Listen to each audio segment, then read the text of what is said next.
ಎಲ್ರಿಗೂ ನಮಸ್ಕಾರ. Vanilla fruit ಕಸ್ಟರ್ಡ್ನ ಮನೇಲಿ ಹೇಗೆ ಮಾಡೋದು ಅಂತ ನೋಡ್ಕೊಳ್ಳಿ. ಇನ್ನೇನು ಸಮ್ಮರ್ ಸೀಸನ್ ಸ್ಟಾರ್ಟ್ ಆಗಿಬಿಟ್ಟಿದೆ, ಮಕ್ಕಳು ತುಂಬ ಹಠ ಮಾಡ್ತಾರೆ. ಸೊ ಅವರಿಗೆ ಮಾಡಿಕೊಡಿ. ಈ ಒಂದು ವಿಧಾನದಲ್ಲಿ ಮಾಡಿ, ಸೂಪರಾಗಿರುತ್ತೆ. ಮತ್ತು ನಮ್ಮ ಹೊಸ ಚಾನಲ್ ಭೋಜನ ಉಪಹಾರ ದಯವಿಟ್ಟು ಎಲ್ಲರೂ ಲೈಕ್ ಮತ್ತು ಸಬ್ಸ್ಕ್ರೈಬ್ ಮಾಡ್ಕೊಳ್ಳಿ. ನಮ್ಮ ಚಾನಲನ್ನು ಬೆಳೆಸಿ. ಫ್ರೂಟ್ ಕಸ್ಟರ್ಡ್ ಮಾಡಲಿಕ್ಕೆ ನಾನು ಕ್ವಾಲಿಟಿ ಗುಡ್ನೆಸ್ ಇನ್ಸೈಡ್ ಅವರ ಕಸ್ಟರ್ಡ್ ಪೌಡರ್ನ ಯೂಸ್ ಮಾಡ್ತಾಯಿದ್ದೀನಿ. ಇದು ವೆನಿಲಾ ಫ್ಲೇವರ್. ಇದರಲ್ಲಿ ತುಂಬ ಫ್ಲೇವರ್ಸ್ ಇದೆ. ನೀವು ಬೇಕಾದರೆ ಇಷ್ಟವಾಗುವಂಥದ್ದೇ ಚಾಯ್ಸ್ ಮಾಡಿಕೊಂಡು ಮಾಡಿಕೊಡಿ. ಇದು ಕಡಾಯಿ ಕಬ್ಬಿಣದಿದೆ, ನಾನ್ ಸ್ಟಿಕ್ ಅಲ್ಲ, ಕಬ್ಬಿಣದ್ದು.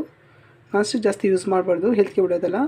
ಸೊ 1 ಲೀಟ್ರ್ ಹಾಲು ಹಾಕೊತಾ ಇದ್ದೀನಿ.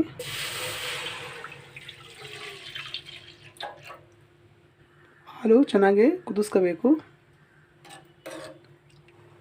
ಇದಕ್ಕೆ ನಿಮಗೆ ರುಚಿಗೆ ಅನುಗುಣವಾಗಿ ನೀವು ಸಕ್ಕರೆ ಸೇರಿಸ್ಕೋಬೇಕು.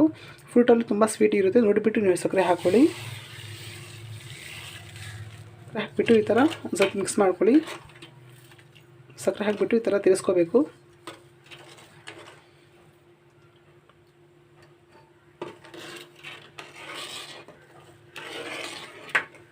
ಒಂದು ಸ್ಪೂನಷ್ಟು ನಾನು ಕಸ್ಟರ್ಡ್ ಪೌಡರ್ ತಂದುಬಿಟ್ಟಿದ್ದೀನಿ. ಇದಕ್ಕೆ ನೋಡಿ, ಬಿಸಿಯಾಗಿರುವಂತಹ ಹಾಲನ್ನ ಸೇರಿಸ್ಕೊಬಿಟ್ಟು ಗಂಟಿಲ್ದಂಗೆ ಈ ಥರ ಮಿಕ್ಸ್ ಮಾಡ್ಕೊಳ್ಬೇಕು.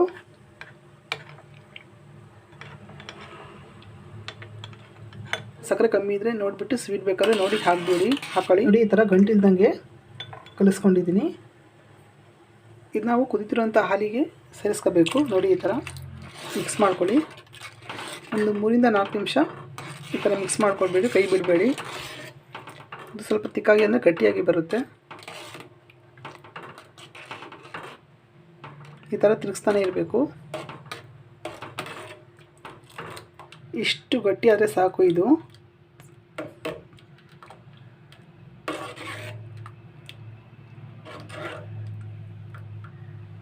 ನೀವು ಸ್ಟವ್ನ ಆಫ್ ಮಾಡ್ಕೊಬಿಡಿ.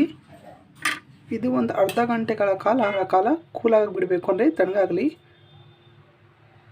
ತುಂಬ ತಣ್ಣಗಾಗಿಬಿಡ್ಬೇಕು. ತುಂಬ ತಣ್ಣಗಾಗಿದೆ ಇದು. ನೋಡಿ, ನಿಮ್ಗೆ ಇಷ್ಟ ಆಗುವಂತಹ ಫ್ರೂಟ್ಗಳನ್ನು ನೀವು ಇದಕ್ಕೆ ಹಾಕ್ಕೊಳ್ಳಿ. ಈ ಥರ ಮಿಕ್ಸ್ ಮಾಡ್ಕೊಳ್ಳಿ.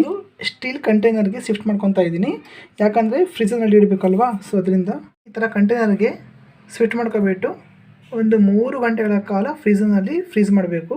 ಫ್ರೀಜ್ನಲ್ಲಿ ಸ್ಟೋರ್ ಮಾಡ್ಕೋಬೇಕು, ಅಂದರೆ ಫ್ರೀಸ್ ಮಾಡಬೇಕು. ಹಾಗಾಗಿ ವೆನಿಲಾ ಫ್ರೂಟ್ ಕಸ್ಟರ್ಡ್ ರೆಡಿಯಾಗಿದೆ.